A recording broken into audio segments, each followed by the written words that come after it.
এই মুহূর্তে Chittagong medical college হাসপাতালে আছেন রিপোর্টার ফেরদৌস লিপি। সরাসরি যাচ্ছি তার কাছে।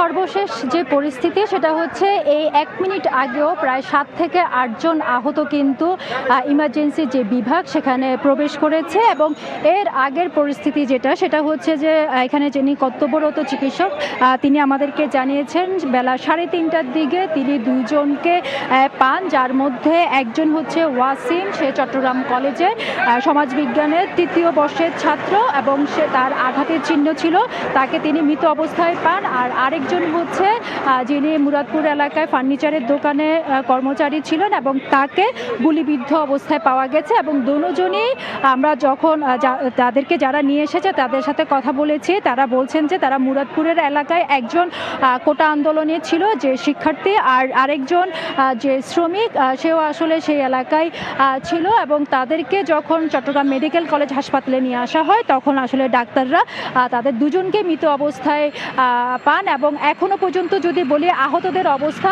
আহত কিন্তু প্রায় অর্ধ শতাধিক কিন্তু আমরা দেখেছি, অর্থাৎ 3:30টা থেকে এই যে 6টা পর্যন্ত অর্ধ শতাধিক যে আহত তারা এসেছেন এবং যারা চিকিৎসক তারা বলছেন যে বেশিরভাগই আসলে ইনজুর, মাথা, হাত, পা কিংবা এই জায়গাগুলো আঘাতপ্রাপ্ত হয়েছেন এবং তাদেরকে প্রাথমিক চিকিৎসা দিয়ে বিভিন্ন ওয়ার্ডে তারা কিন্তু রেফার করে দিয়েছেন। এবং মূলত বেশিরভাগই আসছে মুরাদপুরে যে কোটা সংস্কার এবং যারা ছাত্রলীগের মুখোমুখি যে সংঘর্ষ এবং যে আন্দোলন সেখান থেকে আহত হয়ে এসেছেন। এবং এর বাইরে কিছু আমরা দেখেছি যে আহত এসেছে কাপ্তাই এলাকায় থেকে, সেখানেও আসলে শিক্ষার্থীরা কোটা বিরোধী শিক্ষার্থীরা আন্দোলনে নেমেছিল, সেখানেও কিছু আহত কিন্তু এসেছেন। এবং এখনো পর্যন্ত আমরা দেখছি যে আহতরা আসছেন এবং প্রায় 7-8 জন করেই আসলে ঢুকছেন। এবং পরিস্থিতি হচ্ছে যে যারা আসেন তাদেরকে আসলে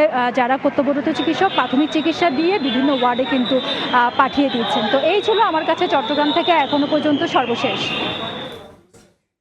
কোটা আন্দোলনে আহতদের সবশেষ খবর জানতে সরাসরি ছিলাম চট্টগ্রাম মেডিকেল কলেজ হাসপাতালে।